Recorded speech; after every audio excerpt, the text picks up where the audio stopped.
তুমি মোর জীবনের ভাবনা। সালমান শাহর মৃত্যুর ২ যুগেরও বেশি সময় পার হলেও থামেনি রহস্যজট। এবার ছেলের মৃত্যুর ঘটনায় নতুন করে বিস্ফোরক অভিযোগ তুলেছেন সালমান শাহর মা নীলা চৌধুরী। ১০০ কোটি টাকার প্রস্তাব থেকে শুরু করে হুমকি সবই এসেছে তার সামনে, এমনই দাবি করেছেন সালমান শাহের মা।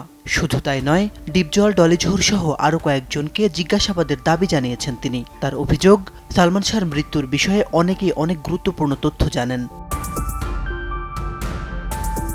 ১৯৯৬ সালের ৬ সেপ্টেম্বর রাজধানীর স্কাটনের বাসায় ঢালিউডের ক্ষণজন্মা নায়ক সালমান শাহের মরদেহ উদ্ধার করা হয়। এরপর থেকেই তার মৃত্যু আত্মহত্যা নাকি হত্যা এ নিয়ে আলোচনা চলছেই। এ হত্যা মামলার অন্যতম আসামি ডন গ্রেফতার হওয়ার পর সালমান শাহর মৃত্যুর বিষয়টি আবারও হট টপিকে পরিণত হয়েছে।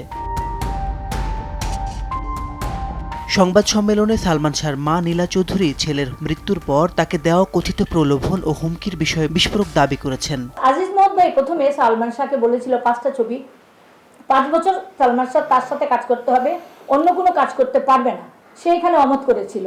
তারপরে আপনার শেরাটনে আবার একটা ঘটনার মধ্যে সামিরাকে দেখছে তার সাথে জড়াজড়ি অবস্থায়, সালমান শাহ থাপ্পড় মেরেছে, তখন আজিজ বলছে যে তোমারা ওয়াক্স খতম হো গিয়া। সবাই শুনছে, এটা পত্রিকায় আসছে।